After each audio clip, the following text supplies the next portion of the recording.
So we got Chris, pretty stuck in here.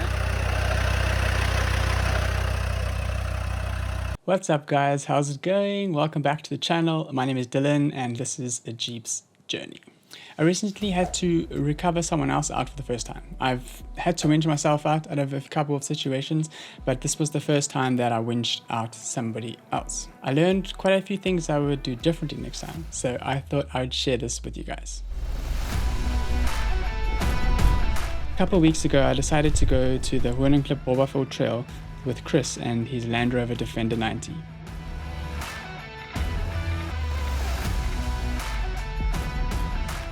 I always enjoy doing trails with different kind of vehicles. It's always interesting to see how they perform and how they take on the different challenges of the trails.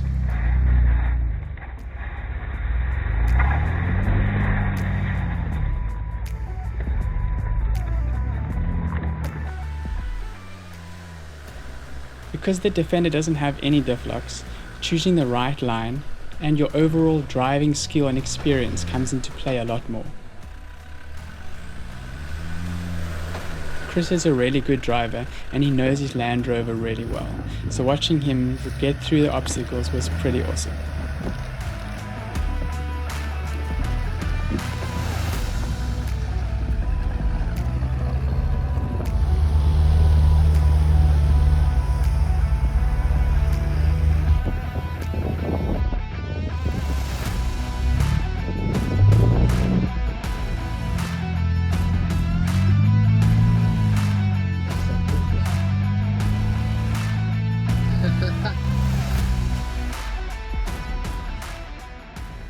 At the end of a trail, there's this section where there's a pretty deep hole on the left side of the road.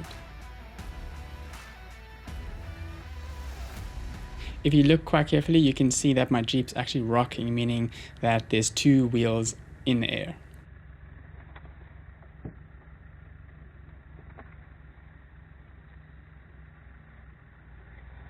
I was pretty fortunate that I didn't slide into the hole completely and was able to drive through. Chris, on the other hand, wasn't so lucky. So we got Chris, pretty stuck in here.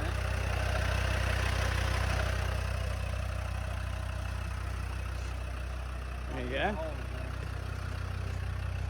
Shack on the back, it's all good.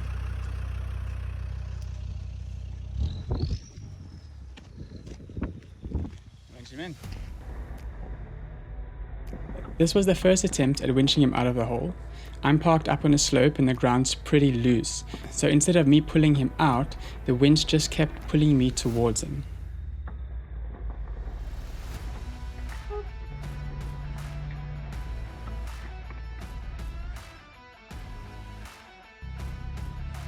So I backed up a bit and tried again while parking on more firm ground. How's that look here? I also decided to put it into reverse to try and keep my Jeep in the same position while allowing the winch to pull him out.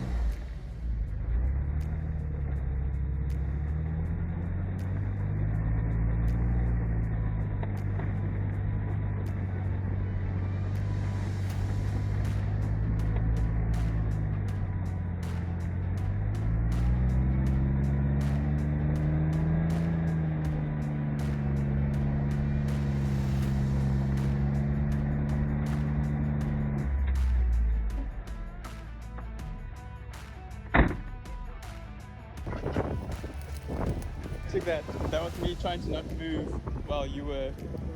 I was like spinning the whole time while you were.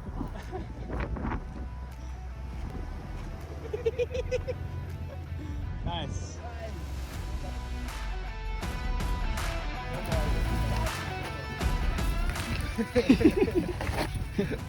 Yo, that is it's a hole. I didn't even see it. So I was going down like this and then it just sucking in. I could pull these straight. Chris took a slightly different line for round 2 and got out with no problems.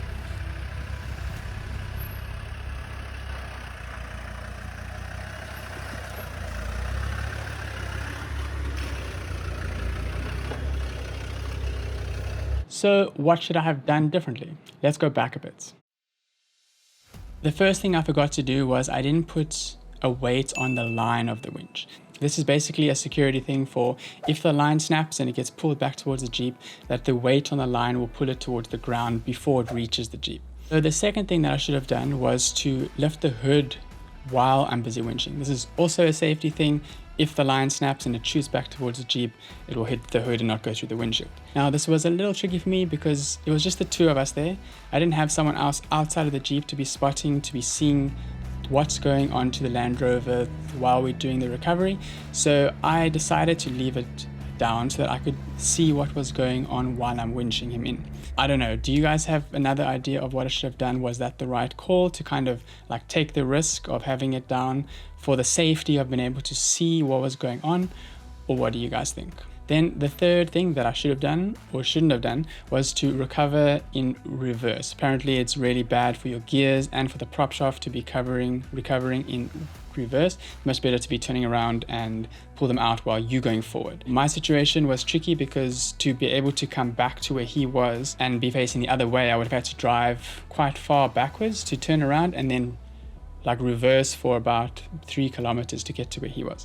That wasn't really an option. So what he said that I should have done then is to find another way of securing my vehicle that it wouldn't roll forward, whether that's like packing in rocks in front of the wheels or something like that, just to make sure that my vehicle isn't going forward without me having to put it into reverse. My situation in that time was quite tricky because there wasn't so many places I could park to secure the vehicle. Yes, maybe I could have like packed rocks.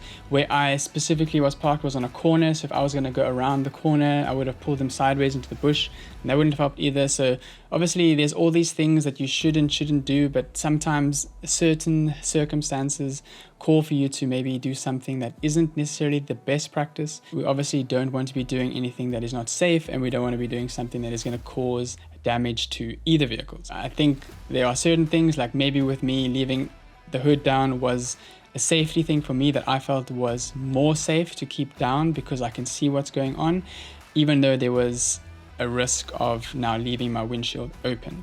But then again, I should definitely have had something on the line, winch's line, some kind of weight, so that if it snapped, then it would pull the rope down to the ground.